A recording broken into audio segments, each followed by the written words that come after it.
Hello, everybody. Thank you for tuning in and thank you for coming to the Canada We Want NBR Nobody's Born a Racist Indigenous panel on COVID-19. My name is River and I will be the moderator for this panel that we're doing today. And I will tell you a little bit more about me and our guests a little bit later. But before we do that, I was going to pass to my colleague Rachel, who will be doing a land acknowledgement. Hi, everyone. So my name's Rachel, and so I'm going to be doing the land acknowledgement, and I want to first start by situating myself as a Filipina settler whose ancestors migrated here and have lived on this land, Treaty 13 Toronto. I would like to begin by acknowledging the Indigenous peoples of all the lands that we are on today. And so while we meet today on this virtual platform, I would like to take a moment to acknowledge the importance of the land, which we call home in Kanata. And so we do this to reaffirm our commitment and responsibility in improving relationships between nations and to improve our own understanding of local Indigenous peoples and their cultures. So from coast to coast to coast, we acknowledge the ancestral and unceded territory of all the Inuit, Métis, and First Nations people that call this nation home. So again, miigwech.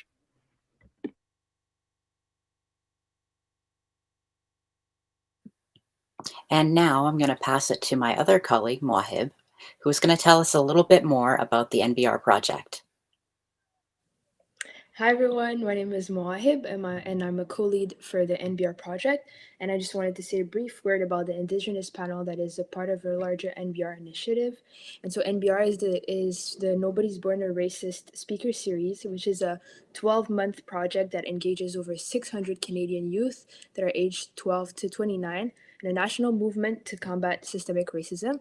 And so youth work with experts and speakers to share their experiences when dealing with racism. They act and also provide recommendations to decision makers. And so the speaker series is engaging youth from coast to coast to coast in this educational opportunity to fully immerse themselves in the importance of anti-racism education, addressing structural inequalities, and also healing and support for radicalized communities. And so today we'll be highlighting influential figures that will be sharing their knowledge to all of us. Thank you very much. All right. So I'll start off with introducing myself. My name is River Hill. My pronouns are they, them, and I'm a First Nations Mohawk person from Tyendinaga, Mohawk Territory. I work with the Students' Commission of Canada and also work as an advocate for lived experience inclusion, peer support, and the welfare of at-risk and marginalized individuals in my current community of Kingston, Ontario. I'll be the one doing the moderation for this panel, and we'll be speaking with three other Indigenous people who I'll now introduce. So our first panelist is Joseph Naytowhow, who is a gifted Plains Woodland Cree singer and songwriter, storyteller, and voice, stage, and film actor from the Sturgeon Lake First Nation Band in Saskatchewan.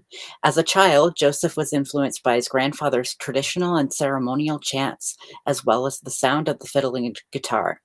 Today, he is renowned for his unique style of Cree and English storytelling, combined with original contemporary music and traditional First Nations drums and rattle songs. Joseph, if you'd like to say anything else to introduce yourself, feel free to.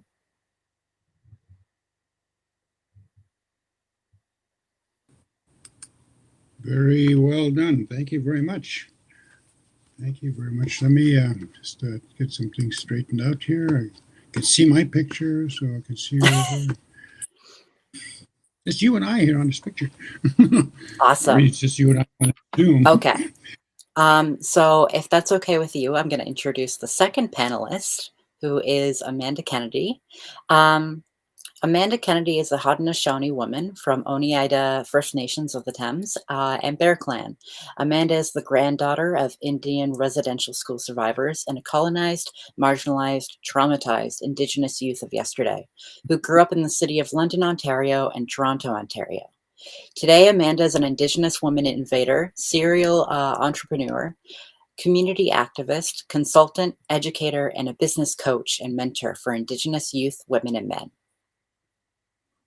So thank you for coming on, Amanda.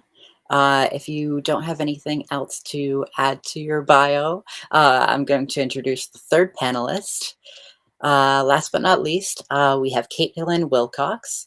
Kaitlyn is a mixed Potawatomi woman. Kaitlyn is currently a fourth-year Bachelor of Social Work student seeking to obtain a minor in psychology, philosophy, and has completed Indigenous Knowledges and Experiences certificate. Kaitlyn has been and continues to be a teaching assistant for various social work courses and is also a team member at Finding Our Power Together. Kaitlyn is also very passionate about art and enjoys various art forms such as mixed media, drawing, painting, and beading. Throughout her higher education experience, she has been unapologetically embarking on a decolonizing journey through the revitalization and reclamation of traditional ways of knowing, being, and doing. Within Kaitlyn's work, she employs an anti-oppressive, strengths-based, and trauma-informed approach to social work while emphasizing decolonization, indigenization, and cultural safety. Throughout her journey of self-rediscovery, she has become devoted to Indigenous resistance, resilience, and revitalization. Kaitlyn aspires to provide supportive environments that foster hope and healing for Indigenous communities to thrive. All right. So thank you everybody for being here. I'm going to start off with a few questions. And I think what we're going to do is just do it popcorn style, whoever kind of wants to answer. And I think my first question, which I've been asked before, is how have you seen the pandemic affecting Indigenous communities differently? Some of you folks kind of touched on this before, but maybe you could elaborate more on your own personal experiences.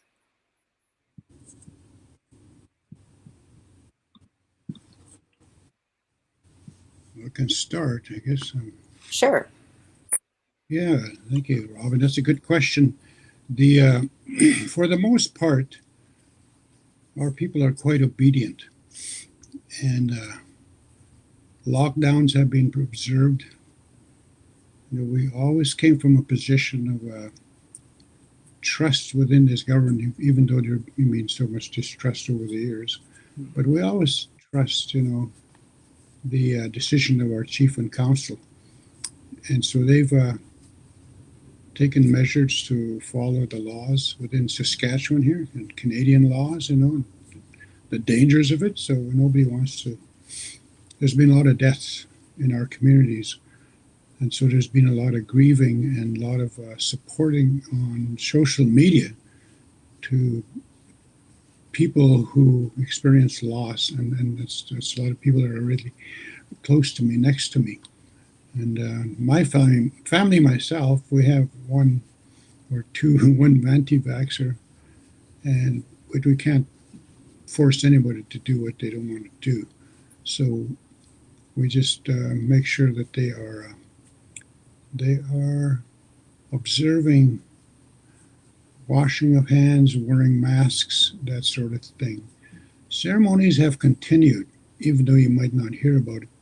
There have been sweat lodge ceremonies, prayer ceremonies, and as you know, if you've been to a sweat lodge, we sometimes pass food around, and that has changed, and even the pipe when we're smoking the sacred pipe. Wow. So people have been careful, and they don't do that. They don't just be very cautious. They use spoons.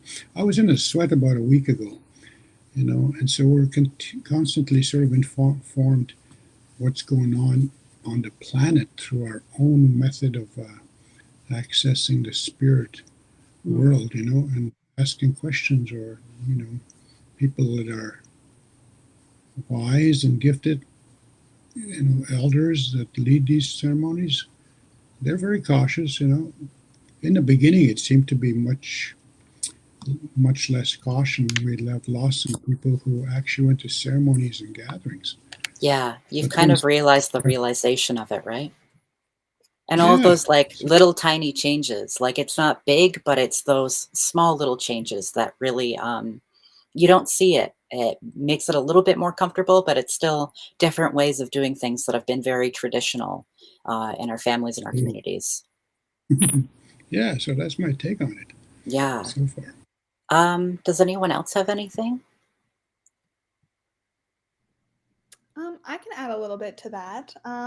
Based on my own experience at my place of employment at Finding Our Power Together, which is a organization dedicated to reducing youth among our community members, suicide specifically. Sorry, my apologies. Some things that we've realized is when we do some of the work in communities, which has been very difficult to do because in a lot of these communities, especially on reserve, we find that a lot of our members are actually contracting COVID at higher rates.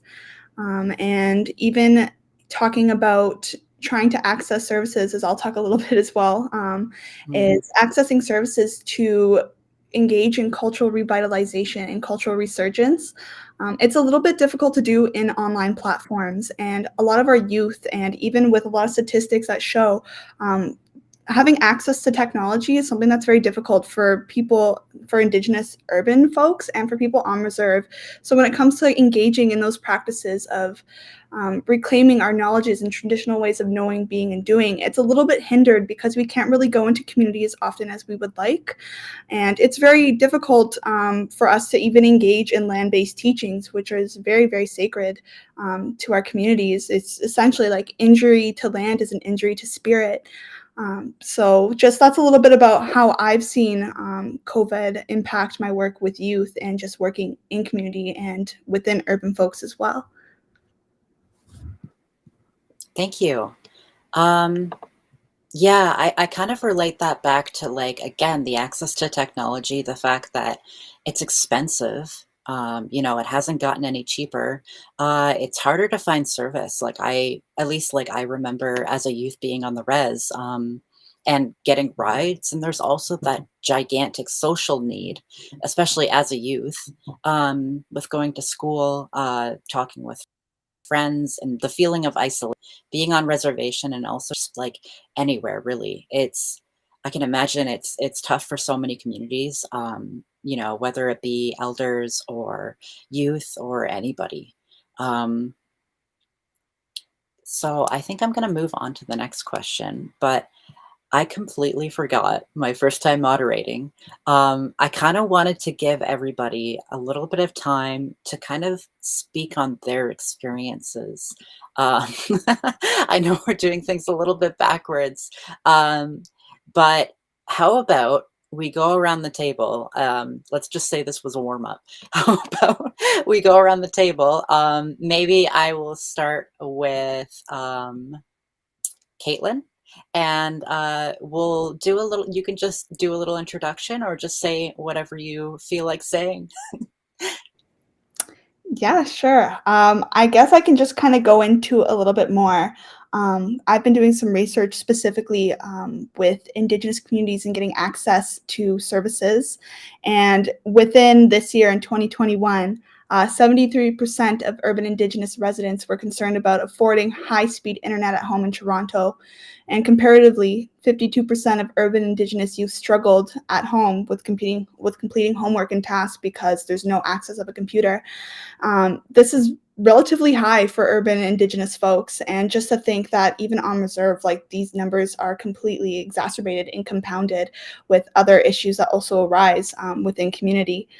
I think it's very important that even though we are in a time of COVID where there is a lot of fear circulating around potentially contracting COVID, I think it's important that we still try to engage with community as best we can. Like we are very communal people. We love engaging with one another, and in ways that I've been able to do so is through doing some online programming. And when safe and able to go into community, is engaging with community in such ways and doing ceremonies and just talking with the youth. It can be a very, very isolating experience, and I think especially for youth on reserve, it's even more so compounding. And as unfortunate as it is, rates of suicide within Indigenous youth populations is extremely, extremely high. But even from what I've noticed, the incidence of suicidality and suicidal ideation within our youth has increased so much more. And there's been a call for trying to reduce these numbers and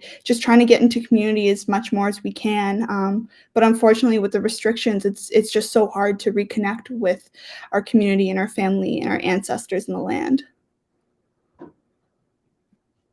That is such a good point to bring, and something that's really, really concerning. So thank you for speaking on that. Next, Amanda, if you'd like to give yourself a little introduction and kind of speak about what you're working on.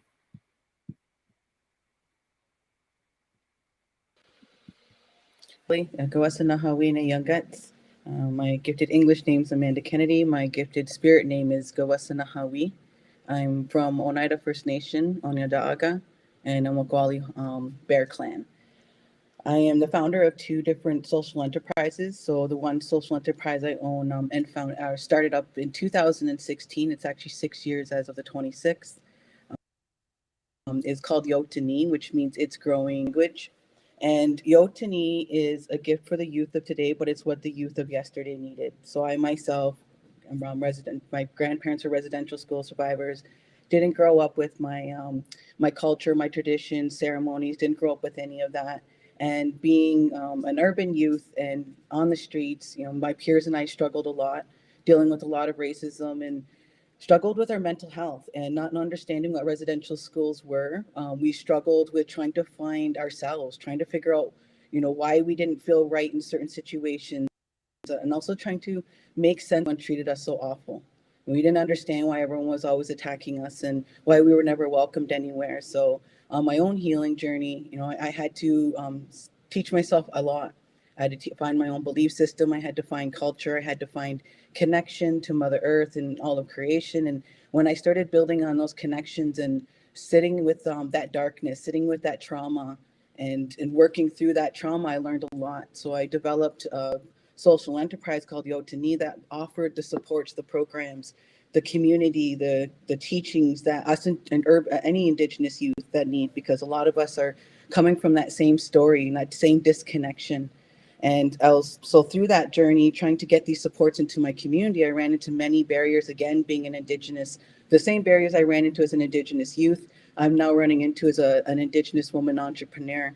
So I opened up a second social enterprise called Gawasanahawi, where I started educating the non-Indigenous people. I started going into universities, nonprofit organizations, corporations, and just educating them on the truth, because I realized that it was because people didn't understand. A lot of people weren't aware of this truth, even us Indigenous people. I didn't learn about residential schools until I was older in college, attending, and they just threw it up. It was just something the teacher felt, okay, here's my checklist, I'm going to throw this up, not realizing it was traumatizing me. And then not, at the time, not understanding what the intergenerational trauma was, triggering that. So through my healing journey, I learned a lot, and I developed programs, trainings, and services for my community. I was in Toronto, and I came back to London and said I wanted to do it for Oneida, Chippewa, Munsee, which is the first three nations around London, Ontario.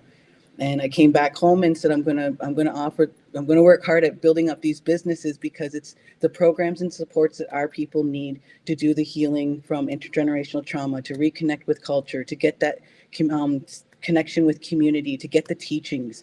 Because when you can't get those teachings anywhere else, you're left to the streets. You're left to those our peers that have been through the struggles before and just learned how to survive. So we just learned those survival techniques, I myself, for many, many years, until I went and searched for this knowledge. So when the pandemic happened, I had already been designing a platform for youth, because I was working within my communities, but I was seeing that there were so many youth outside, all through Canada, that could use this information. So we started developing a platform in 2018. So when 2020 came, I witnessed a lot of my community and other organizations not knowing what to do, first of all, because everyone was stunned with the situation, but not knowing how to pivot online. Again, on our First Nations, we don't even have internet. This is why I don't have my camera on right now, because I don't want to get kicked off, because I'm on my First Nation. So we run into many barriers. And so when we had to pivot online, not only are we behind in so many other areas, because of the barriers that we have, because of colonized systems, because of the education system, because of the lack of awareness on our truth, we were so behind in that we weren't able to, we were already struggling with our mental health. And so I knew that when the pandemic had hit, I watched all these other organizations struggling to get online, not knowing what to do. I had this platform. I said I didn't know technology myself, so I could see where the uncomfortable was because I didn't even know how to use a Zoom. Barely knew how to use email and Facebook. And I realized that I had to pivot online and learn that and try to push everything online. So my two businesses pivoted online. One was working with the youth through the pandemic, all across Canada now because we pivoted online. And my second one, I took on a contract to help women entrepreneurs. And so I helped them, but all my programming, the first thing I say is mental health. We need to deal with the mental health and start working on these triggers, understanding what these emotions are and how to work through these emotions and how to cope with them. And so that's my approach with everything. And so I just leaned more into the mental health work when the pandemic hit. And yes, business, but leaned a lot into the mental health. So I was teaching business workshops, and I was helping women work through this. I was helping them power through, and at the same time, not only building themselves up, but still building up social enterprises. I introduced social innovation into my community. Now we have close to 10 social enterprises that are helping our community, and we were able to push this out during a pandemic. So this year, now in 2022, last year I spent a lot of time with the City of London and everyone else, telling them that we need to focus on mental health. They were saying listening, yes, but then when it came down to the actions, they were dismissing everything that I was saying. So I went and developed the programs myself. And then I went to the community. So now I'm back in 7 First Nations right now. I'm doing leadership skills with youth and coping skills, talking about mental health. We're about 4 weeks in, and the youth are showing up, and it's helping them so much through this pandemic. Not only through what we've been through the last 3 years, but preparing them for what's going to happen to the next. And then I also do an entrepreneurship training, again with mental health, but now I'm working with 7 First Nations to help them not only work on their mental health, but to build up their businesses as well. So I was saying it, I was echoing L last year. It's a mental health. We were already struggling with so many areas. We need to focus on this. I watched a lot of people not really pivot to there. So I just pivoted my businesses there myself. And now I'm in the community doing that work. And it's truly an Yeah, honor. you were like right there. Oh my gosh, that almost is like a blessing in disguise, right? Like it's a really unfortunate circumstance, but the fact that you really were able to like pivot and, that's just fantastic. And your story is fantastic. Thank you for sharing. I actually have a question for you before we move on. And maybe we can talk about this later as well for everybody. But in your advocacy and education work, where you're educating a lot of like settler populations, have you found in the past year that like the receptiveness has changed in certain ways because of the events and kind of the awareness that has happened lately?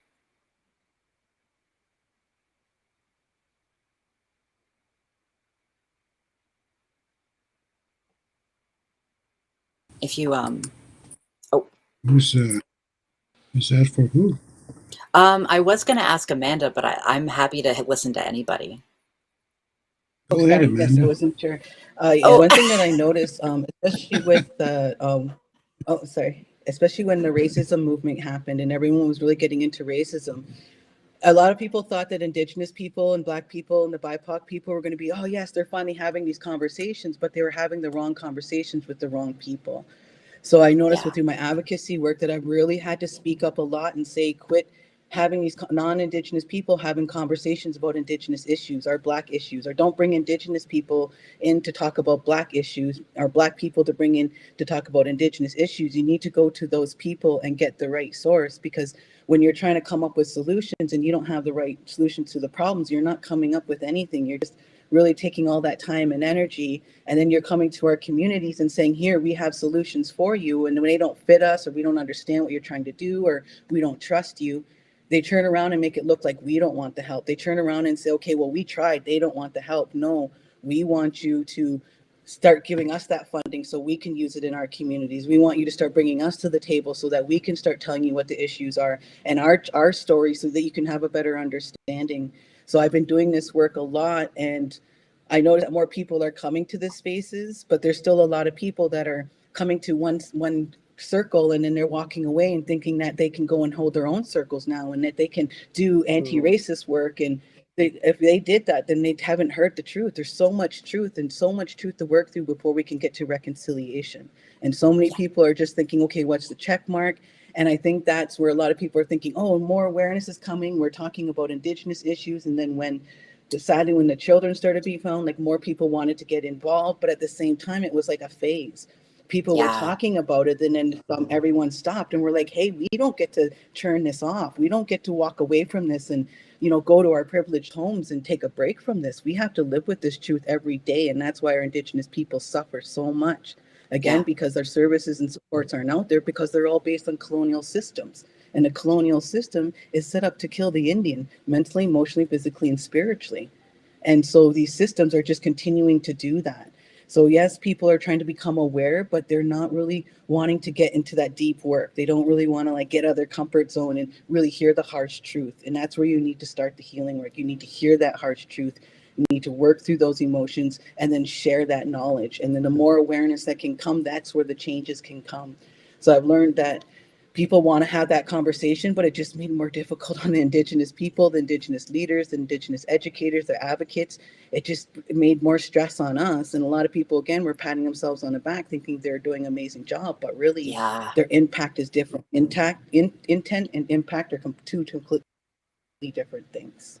Yeah, I can definitely like all of that rings so true. And especially with working with social services, I find I really have to get after people for the tokenization of Indigenous voices and lived experience. And the fact that we're asking these people for their experiences, but not considering like the traumatization, and also the fact, like most things, when you ask marginalized people to be part of the conversation, is that it's really hard on us. Again, like I'm just always an advocate for, like paying people for lived experience and like bringing them to the table in an ethical way and like protecting them as well. And not, yeah, exactly, like not going about it in a completely wrong way or, like putting on your orange shirt for a week and then, putting it back in the closet and thinking that everything's good when we're still fighting so hard. It's not a conversation that ends. It's not a conversation where we can think like, oh, we talked about it and now we're good. It's a continual thing. Um, so, um, Ah, now, last but not least, I would love to hear Joseph's introduction on himself. Well, Diana's on this Zoom as well, my partner. Mm. And Welcome, Diana. I'm glad she's connected me. She does all the setup here, so I'm really thankful for her to be part of my life as a manager as well as my partner. So I'm really wanted to acknowledge her. And for today, I was going to head out to northwest Saskatchewan to a botany curriculum development workshop.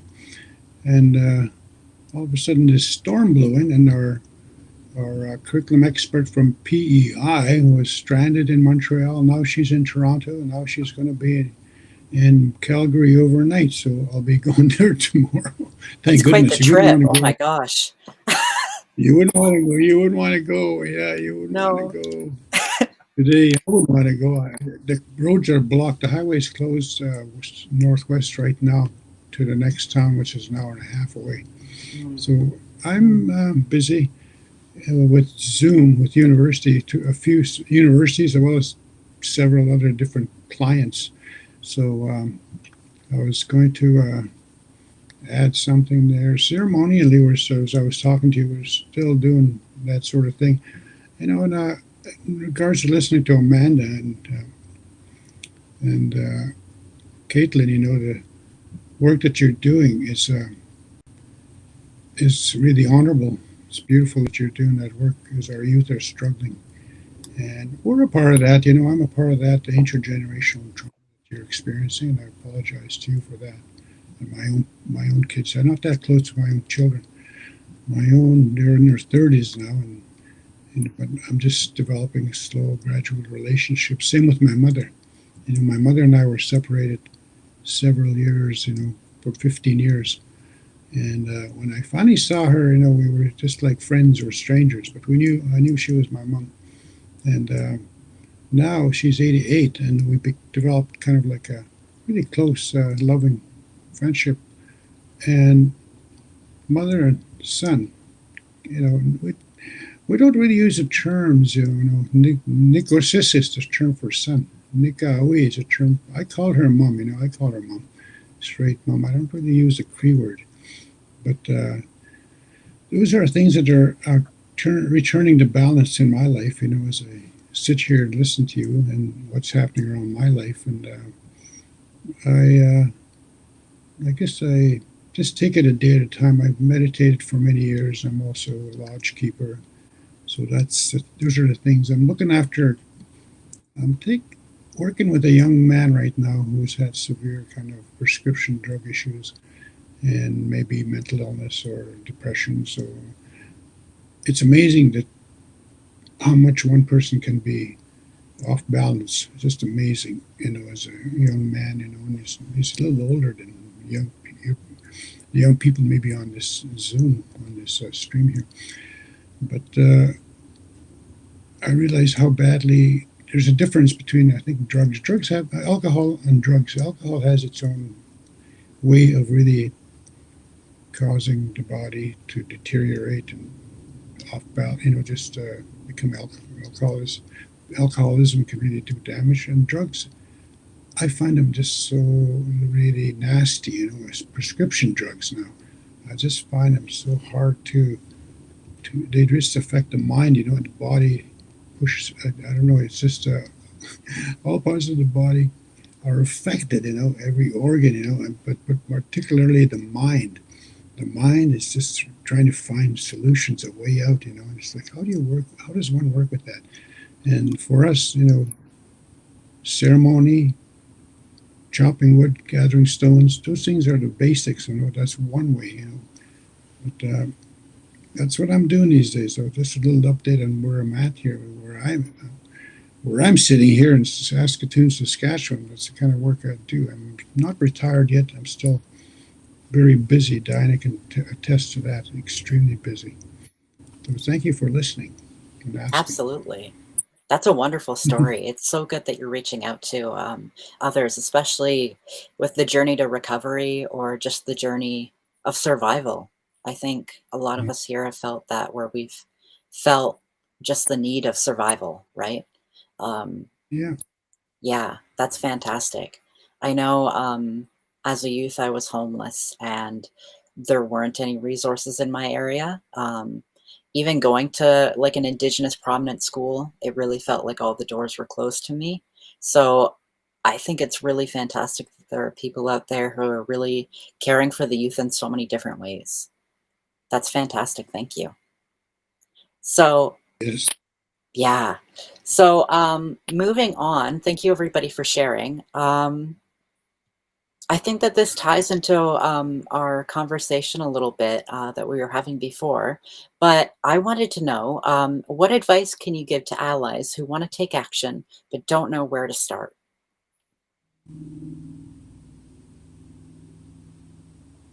I could speak to that a little bit. Sure. I would say it's very important to uphold self-determination.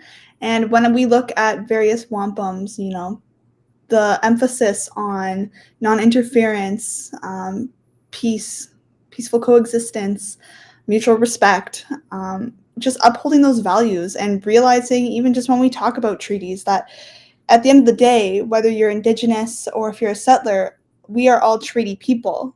Whether you were there to sign it or if you're descendants of treaty people, we all have obligations and responsibilities to fulfill what these treaties outline.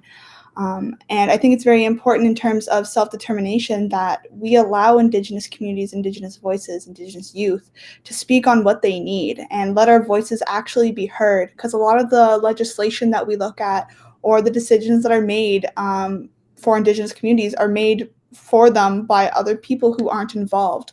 And I think, as Amanda mentioned earlier, like, we are not going to get positive solutions if others are going to come in and try to give us solutions that just aren't relevant or aren't effective. So when we look at that, it's kind of representing this idea of nothing about us without us, like amplify our voices. Like, we need to be present in the discussion, our voices need to be heard, and we need to be able to be active agents in this change making process. Because a lot of it's just a lot of us do try, but unfortunately, as how it works is that a lot of us are denied in our voices, or we're forced to be silenced. But Indigenous peoples and communities, like we're so involved, and we just have so many dreams and aspirations and goals. And if we were just listened to and like actually had like a space to do what we need and what we want, I feel that we could be in a place where we would feel actually welcomed, like on our own traditional lands. But unfortunately, because of colonization, lands that were traditionally Indigenous lands, like 100%, are now like only 0.2% are reservation lands. And it's unfortunate to see, but I think it's just so important to put Indigenous voices and activism first. Absolutely. I think I really relate to that. I think it took a really long time, because I think that growing up, especially moving, living in like a really settler area, and really feeling, because I didn't have any other Indigenous people around me, that I was thinking, because I'm Indigenous, I'm not going to amount to anything. And I feel like a lot of people feel that, and it's really just kind of like crushing down on you by that culture, especially when you're not involved in those conversations, or you don't even think you can be part of that conversation. And I mean, like 20 years later, here I am, like being an advocate. All of us are such huge, powerful advocates, and I'm really hopeful that we're actually in the conversation in a proper way. Um, do you have any advice for allies who want to take action but don't know where to start, Amanda?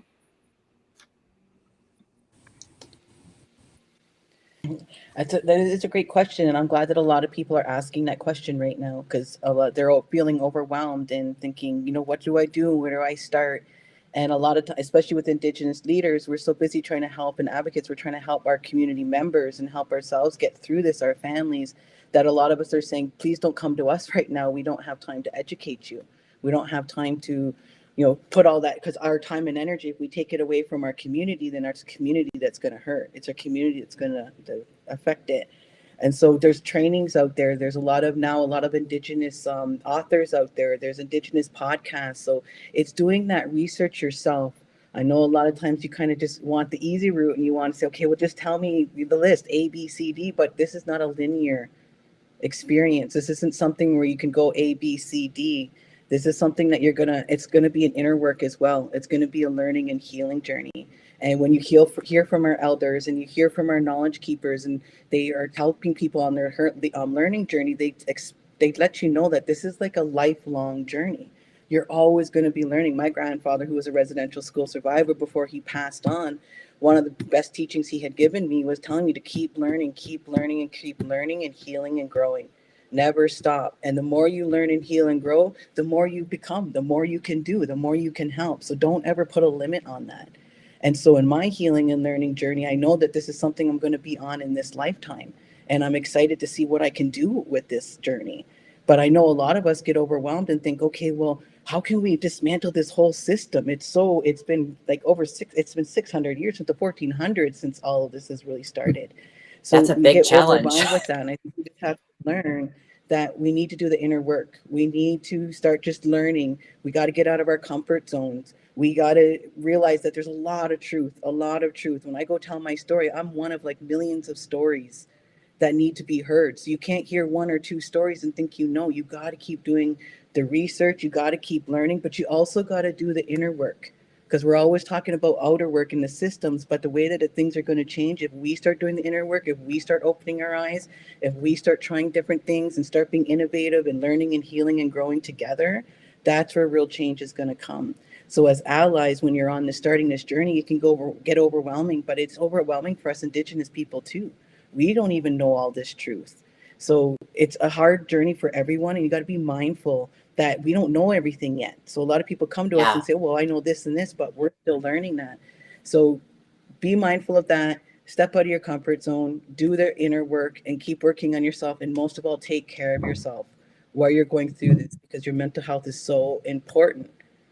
And we need you to be a strong ally, and we can show up. So welcome. Thank you. That is so important. Thank you so much. Mhm. And Joseph, do you have anything to Does share? No, I think we're all going to. No. I, I talk to Diana about this all the time. We deal with this every month, every year. And I put a top 10 kind of a list together, just for my own perception, and the first thing is to listen, learn to listen. Whoever you want to get to know it, learn to listen to them. Number two, respect yourself. If you respect yourself, anyone that has any, maybe misunderstands or not clear about another human being that's standing in front of them, first they have to respect themselves before they can respect other people. If you don't have that, you're not going to manage pretty well as a human being. Number three, go to a ceremony, and you have to ask questions.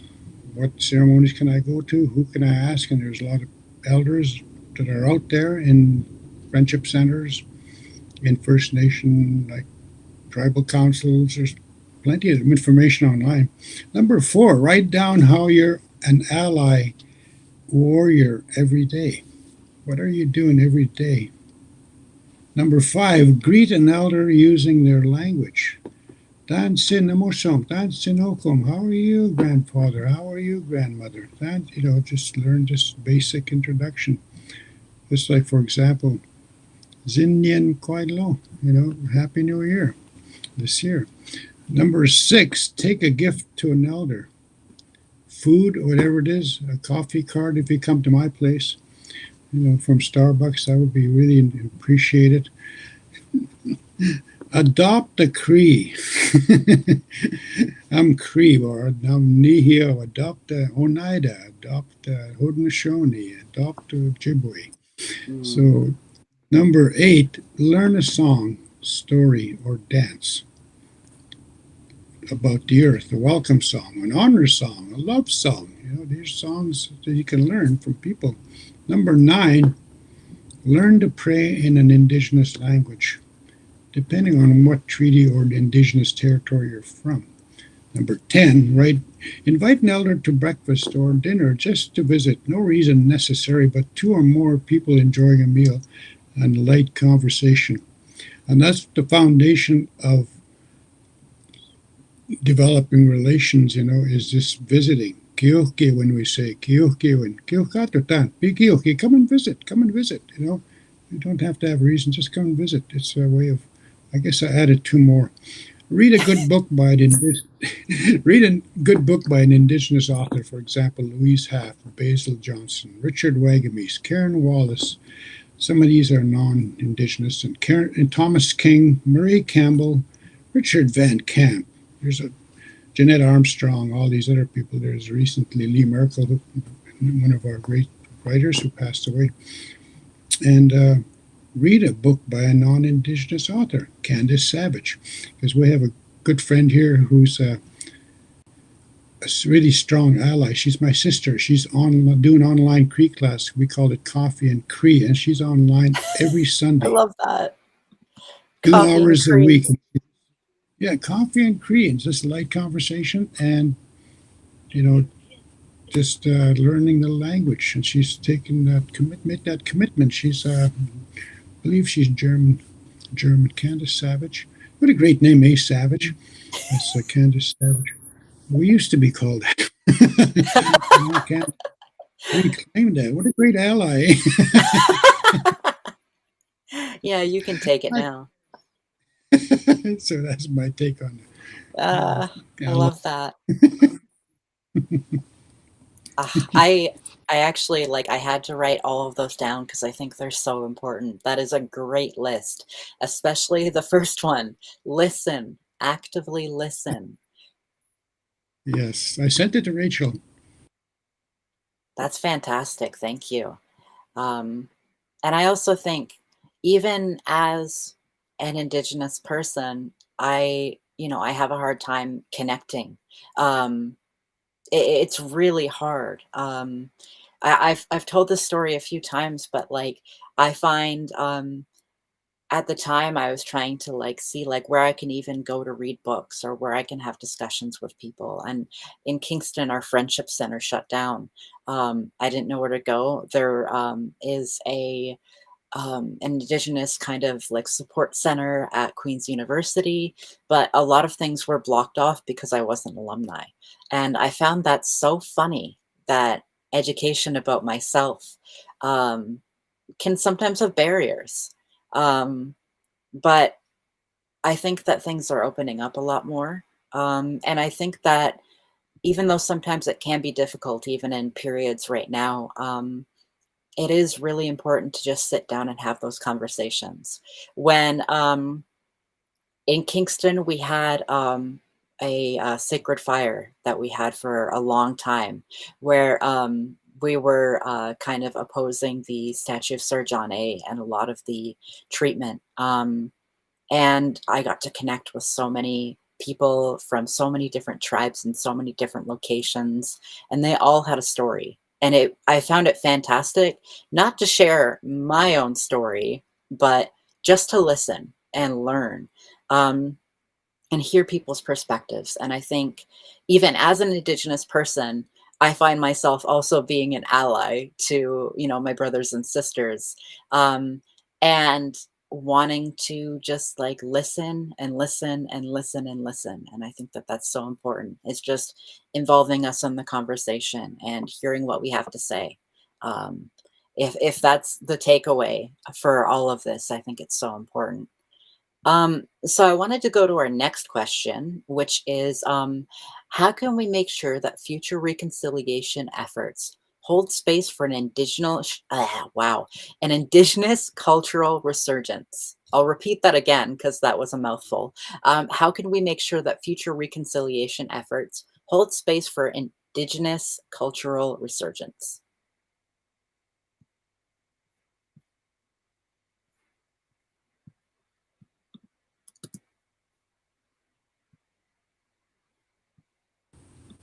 I'll start with there's one thing that we always tell people that come or considering Indigenous education, indigenization, decolonization. If there's any shred of hesitation, you just don't do it. You just don't undertake that. If you don't feel like wearing an orange T-shirt, don't wear it. If you're just sort of just going to do it because everybody else is doing it, that's not the right reason to do it. And so I was involved with a land speak with Cheryl Larondel and Paul Haverty and James. I want to say he's Irish, but the Irish ambassador and the Canadian ambassador got together and said, let's do something, as a reconciliation. Let's create a project called Land Speak and talk to and read the summary of the TRC that Murray Sinclair wonderfully summarized in 535 pages. And somebody wanted to ask for another summary. So how do you summarize 535 pages? It's just beautiful, like stories and projects that people have undertaken to overcome or at least deal with this reconciliation. And Indigenous people even are reconciling in some way. They don't have to reconcile. We didn't do anything wrong. We've always been seemed to be the target of anything that had to do with Mother Earth and nature and resources. We seem to be left out of the equation. So they did a beautiful job just to educate people all over the world. There wasn't that many people there most times. Maybe there wasn't, just like social media is just so, it's just so expansive. How do you communicate to other people? There's so much stuff on there. Everybody gets distracted. It's like, Yeah. I'm a meditator, and I know what it means when you have a mind that's just bouncing all over from one branch to the other. And that's exactly what social media does. It just takes you, sidetracks you, and just Next thing you know, you wonder, well, how did I get here? What was I doing? What was I? So I was really proud to be one of the survivors to be part of that reading for 13 weeks. And we finished it. Now we got an invitation to go to Lethbridge. And I'm invited there. Cheryl's invited there, who initiated was part of that project. So that needs to happen in order for future reconciliation to work. What Murray or Sinclair, it's going to be a long time. You're going to be patient. People have to actively say, hey, this is what I'm going to do. I'm going to try this. And these two ambassadors tried it, and it just took off. Sometimes we had 25, 30 people, sometimes only 12, and I'm the only survivor in the whole 13 weeks. I invited my own survivors, but you can see how difficult it is still for some of our residential school people to even go online to listen to the story. Yeah. But that's one of the things I'd like to just say, about that. So it's happening, but it's slow. It's slow. I have lots of allies within the University of Regina, University of Saskatchewan, University of Concordia, University of British Columbia, all those universities. So I have a lot of people that I work with. And it's like, okay, yeah, let's just try this, let's work together. So it has to be both Canadian and Indigenous collaboration. Yes. We have to work together. We can't do it alone. We can't do it like we have always been doing it. Mm-hmm. And hello to Dave Shanks there. He's on the line here. Hello, brother. Hello, We're getting Mom. a lot of comments. I see that Christine says that they're going to bring you a Starbucks card next time they see you. So look forward to that. Thank you. Now, I saw in one of our chats that Diana actually wanted to hear from you about kind of our future reconciliation efforts. So, Kaitlyn, if you wanted to share, if you have any thoughts.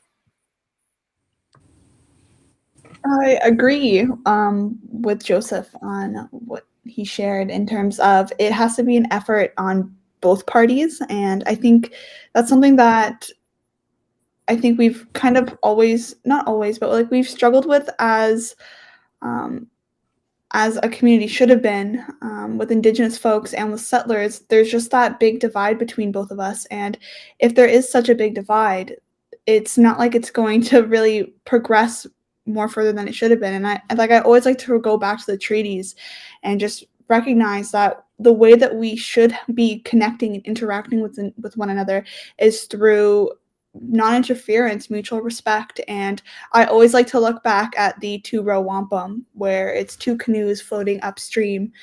They don't interfere with one another, but they're still going on their own path and supporting one another. And it's just so important that, even though as Indigenous folks, we know what we may need, how we would see reconciliation, I think it's important for settlers and folks alike that live on these lands to also be present in those efforts and also see what the meaning is behind these efforts. And it all has to kind of go back to education too. And when we look at education based on Indigenous peoples or colonization, even today, a lot of folks still struggle with knowing the truth of Turtle Island because it's something that has been erased and displaced by settler colonial narratives again and again. So I think we have made some progress in terms of talking about truth and what has happened, but there needs to be more in terms of actually doing the action.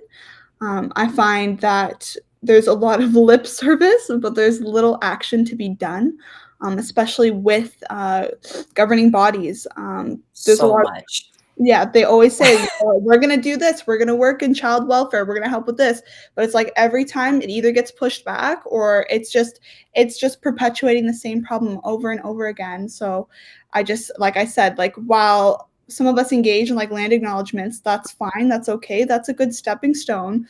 But you need to put in the action and the effort. And like I said, the solidarity between Indigenous and non-Indigenous people alike, I think is very vital to getting to reconciliation efforts, and where Indigenous youth can feel that they can be who they are and feel authentic in pursuing cultural resurgence. Because I know even for me, my journey has only started maybe 3 years ago, and I've always known that I was Indigenous.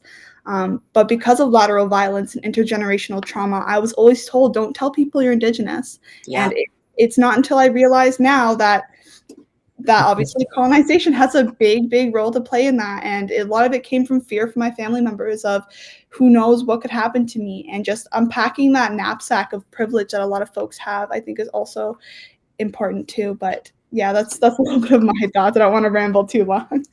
Yeah, no, that is so great. I think it makes me wonder about, yeah, that topic of polarization and connecting people together. And especially like speaking on the social media, like maybe 20 minutes, I have to limit myself because especially with all of these issues, like the protests with the Wet'suwet'en and, even the protests that are going on right now in Ottawa and thinking about the attention the media has. And it just, yeah, you can only take so much. And, misinformation is something that I really, really worry about. And people kind of like hearing the wrong things or not looking into things. It's really concerning. It's a big thing of anxiety. But I'm hoping with more of this listening, that we're connecting together and in a really proper way. I'm seeing Amanda Kelly says there needs to be more in terms of actually doing the work. There needs to be a real effort. Absolutely. I'm finding that we're making, like, governments are making these huge plans for us, but who knows if they're going to actually come to fruition within a political term, or if it's just going to, get pushed away. That was another thing that I was thinking while I was listening to you speak. Let's see. Stony says, I feel like you're framing RE, the treaties and shared treaties, and just the responsibilities of settlers to know what the responsibilities under the treaties are. It's not just knowing the names of the treaties and land acknowledgements. What are the actions? I think we talked about this a little bit prior in a different meeting, is the fact that we're kind of acknowledging these treaty numbers, but not going past that. We're doing land acknowledgements, but not going past that, especially when these things are involved, but not actually like doing a huge impact, when it just kind of becomes that ad nauseum thing, reading off of a script. I think that people need to go beyond that, and there needs to be a sense of like genuineness, if that's a word, for how we're acknowledging both our histories and our people and our land. If I can be so opinionated. um, so I wanted to make sure that Amanda, if you had anything to say about the future reconciliation efforts for holding space for our cultural resurgence. What are your ideas on that? Yes, thank you. I think even right now, like even a space like this where we have Indigenous people coming in from different walks in life, different areas of Canada, working with different universities. And I hear a lot of people are saying that they're getting pulled into the universities to speak to these classes, to share their traditional teachings, to share their stories, to share their ideas on business and on like mental health and all this other stuff. And so one thing that I went to an event in the same week. I went to 4 different events. I went to one for the Catholic School Board, and we had grade 1 to grade 12 there. I had groups of 70 people, 70 students in each group, and I asked them, "How many of you know about residential schools?" And the majority of those students put their hands up, and I was like, "Wow, okay, Wow. they're being educated on this." But the Catholic School Board has an Indigenous team in London, which I'm part of, that's doing a lot of that hard work. And then I went to the Thames Valley District School Board, and they were as educated as the Catholic School Board, but they were still more than half educated. So I'm like, okay, it's starting to get into our education system. I went That's so to a good. university where there was 2 universities in one class, and I asked those students, and again, majority of those students had that education and knew what residential schools were. The later that week, I went to an event where all these innovators across Canada came, and there was 400 people in there. And I asked, these are older generations, these are the leaders of today. And I asked them, how many of you know? And out of 400 people, not even 10 people put their hands up. And right there, I seen where the problem was, is that they were uneducated, they were unaware. And then when I went to another class, a university class, I was sharing this experience, and they were saying that is so sad because they're our leaders. They are our leaders, and they don't want to educate themselves. They don't want to see changes.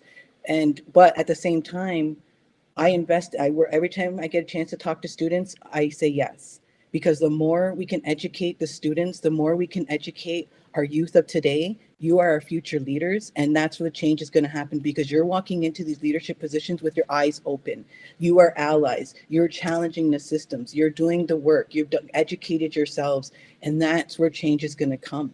So what we're doing right now, and how we're bringing everyone into these universities and the education system, and it's not the whole education system, it's those certain professors, it's those certain students that are saying, hey, we want, and we're going to do it different than everyone else. But that is where we start creating changes, because those spaces are now being opened up. And I'm being invited to a lot of space. I know Joseph and Kaitlyn are probably being invited to a lot of different spaces just to share our truth, our knowledge, and what people want to learn. It is the youth of today that want to learn. They want to see change. They don't want to walk around with their eyes closed. They're ready to get uncomfortable. They're ready to get messy. They're ready to challenge systems. And that's what we needed.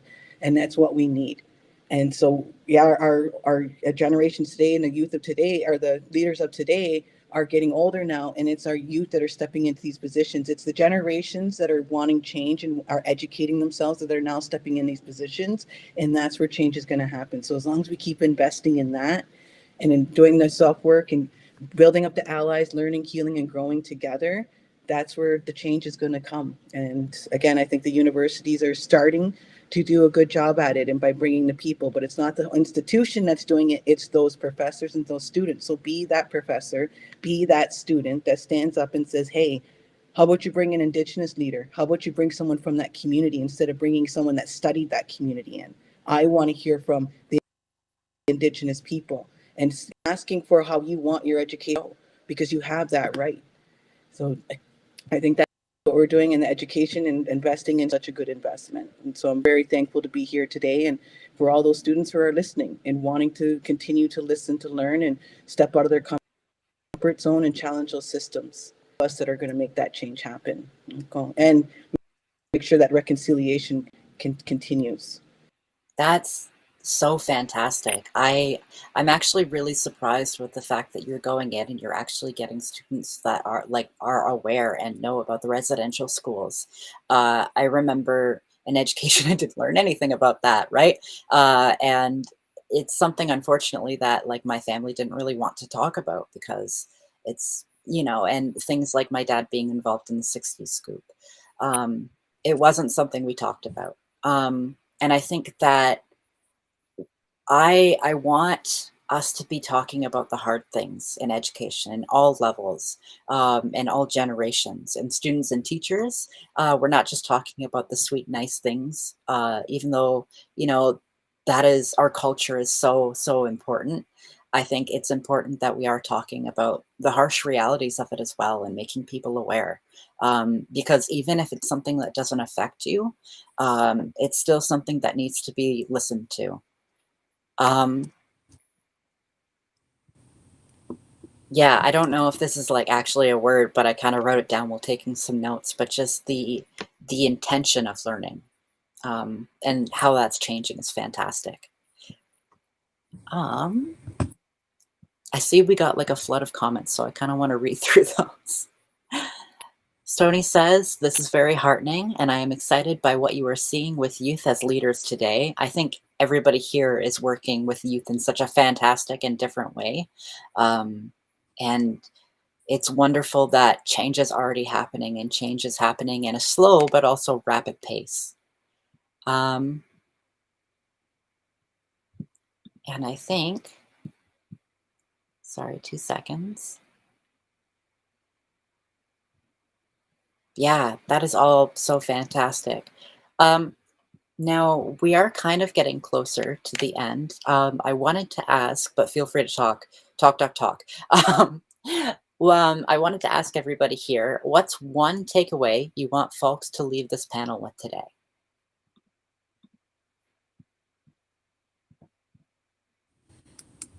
No more land.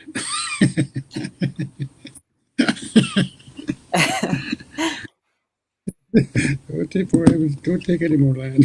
Yeah, What please. I suppose, listen to these young people. They're brilliant. I'm just really realizing that we have educated and knowledgeable individuals here who are paving a path that is helping the next generation. Each generation is always improving, the state of humanity. So I really appreciate what I'm hearing. It's like this is amazing. It's like I'm at a some place where all the great leaders are, come together to make decisions about what we're going to do after this. With all this pandemic and everything that's happening here, the challenges that we're facing. We have a brilliant group of problem solvers here and who know the history, who know what's happening, and who know what the solutions are. That's what I'm hearing and seeing here. So it's thank you very much for being part of that, and to take if people can take that with them and take away what's being said here and honor those those requests, I guess, or those ideas, and try them out. I think that's as much as I can ask for. It's like just take some of the good words that I'm hearing here and that we're sharing here together. And so, good luck. And if you have any problems coming up, smudge you. I'll smudge you to make you clear your mind.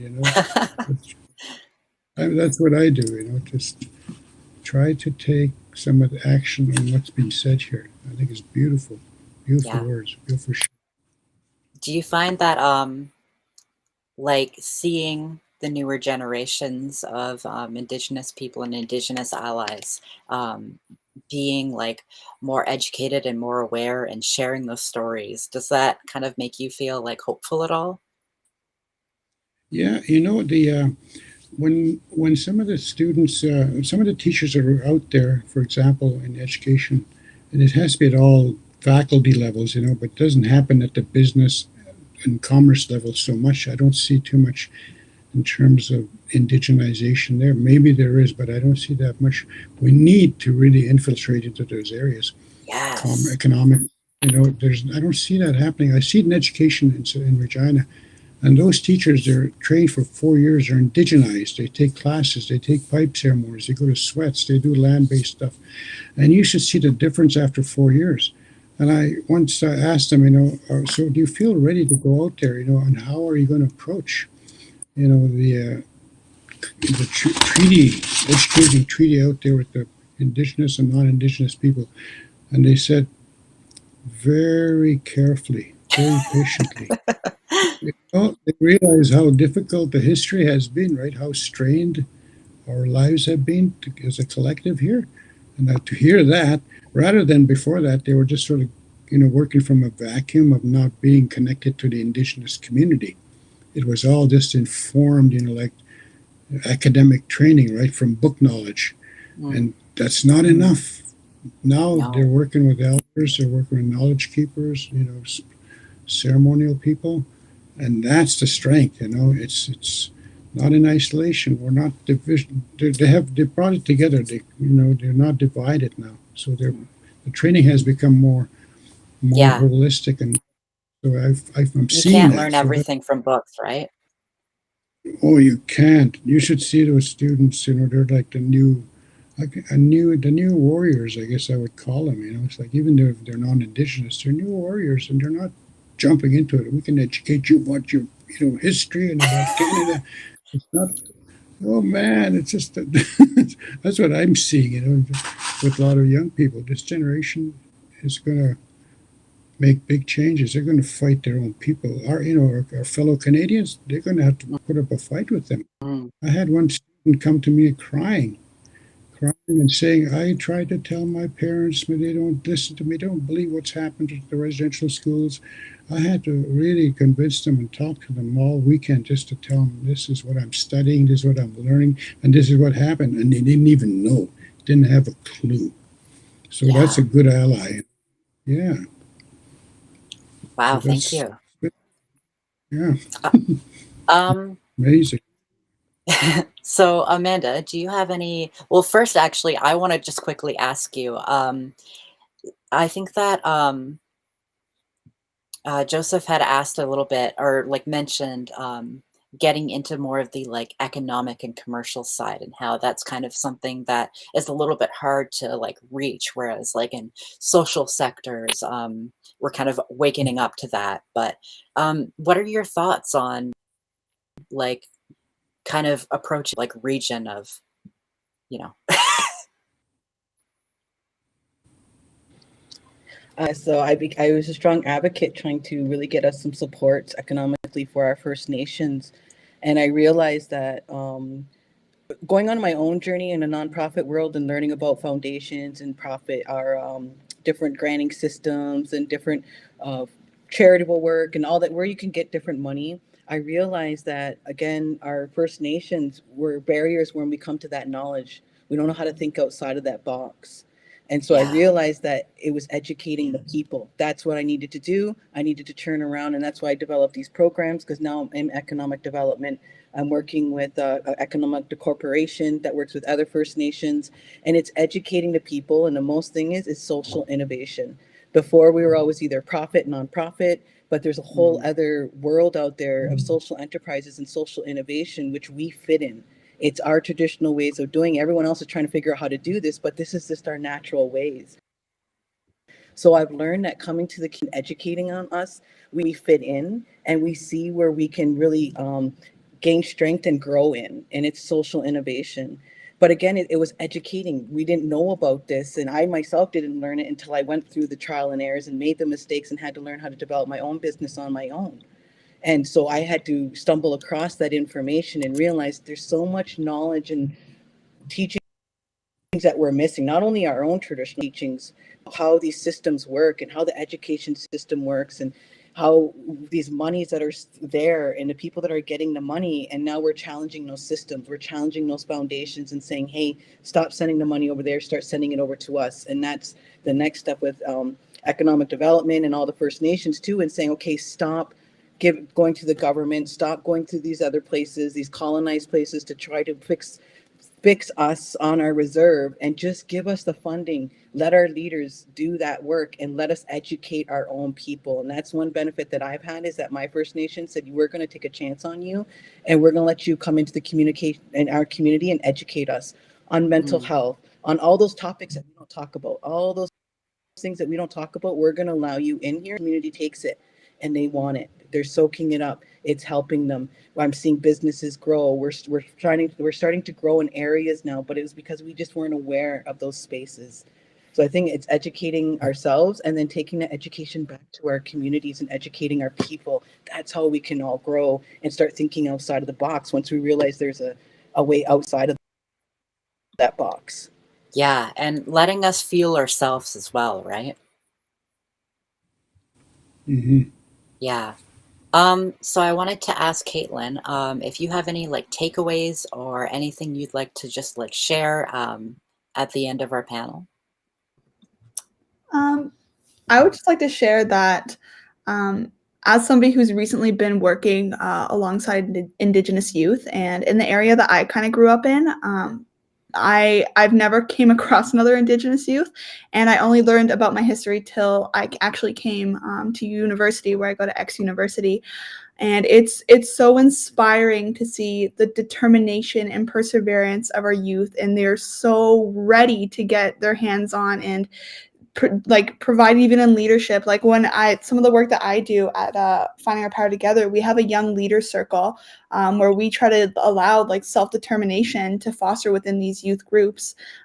We try to allocate certain funding, and we try to help them within professional development, and we always listen to what they want and what they need. And there's never a time when the youth are silent. They know what they want, they know what they need, and they're ready to engage in that healing process. And it's just so inspiring, because as somebody who kind of grew up where healing wasn't even talked about, and even the pain and Yeah. the hurt wasn't talked about, it's just completely opposite. And it, even for me, like even going through my own cultural resurgence journey, there's still times even today where I sometimes question myself, like, is this something I should be doing? Am I allowed to do this? And I just kind of go back and I look at our youth, and they're so ready. Like, they're ready to take on the world. They're ready to reclaim their knowledge and their teachings and just the land. And it's like, I don't know, it just makes me so happy to think that the generations after us are just they're warriors. And I think the word that I usually like to use is thirst. Like,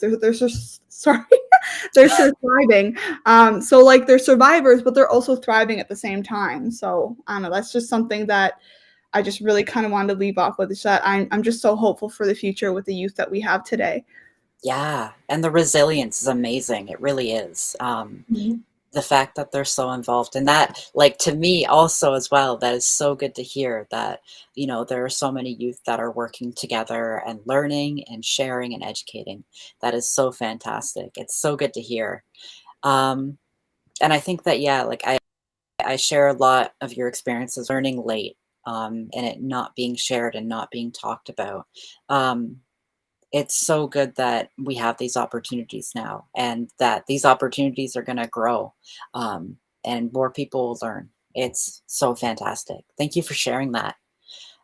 So to close off, well, first off, I wanted to thank everybody here so much for speaking today, and sharing your experiences. And I'm sure that there will be some social media kind of plugs at the end, if you want to learn any more, about what everyone here is doing and all their fantastic work. Um, and also just thank the Students Commission for hosting this. I'm going to send it over to Mowahib, who will be doing a little bit of promotion for some of our other stuff. But I'm actually going to share it. Sorry. Um, but thank you again for everybody for being a part of this and speaking with us. And I hope that everybody has a great day. Yeah, all good. No worries, River. So I want to thank everyone so much for attending this panel. Of course, special thanks to our speakers for this amazing discussion and for sharing your knowledge on such important issues. And of course, as well, our amazing moderator, River. Thank you for being here. Thank you for holding it down for all of us. And I know personally, as a settler myself, I've learned so much today that I feel like I will take with me, and that has truly touched my heart. So thank you again.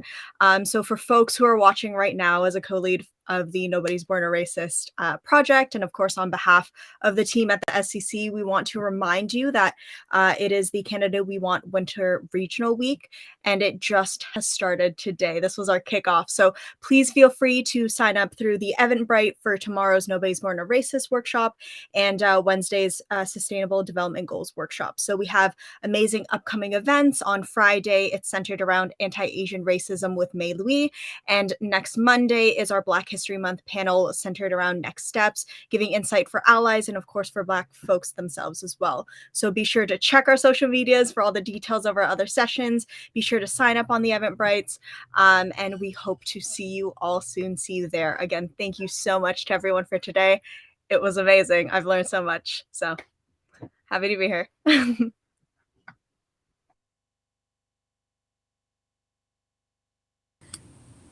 Thank you, everybody. Thank you so much. Are we done? Are we saying goodbye? Yeah, we're Bye, wrapping. Nora. We see some of the we have Kaitlyn's at, and then we'll do that too. We're plugging everyone. Make sure everyone follows what folks are doing. And again, thank you everyone too. Yeah, thank you so Thank you, much. Rachel, for inviting me. It's been such a wonderful River, I love conversation. your name. Oh, thank you. Thank you. CP is what we call River. CP. CP? SIPIY. Yeah, that's your name, CP. In our CP. language. And that's in Cree? Yeah, that's in Cree. Wow. That's Strong, beautiful. because Saskatchewan River, Saskatchewan CP is what we call it. And then from Saskatchewan, they call it Saskatchewan River. So Ninanaskamun, so thank you. Ninanaskamun is our word for thank you. Ninanaskamun, Kinanaskamun Tinao. I give thanks to everybody here, and This is yeah.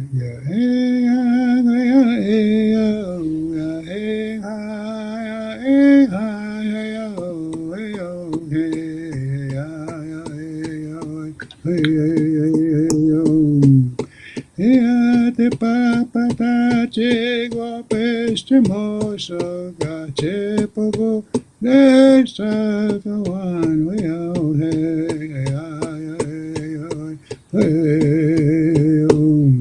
It's a song for young people.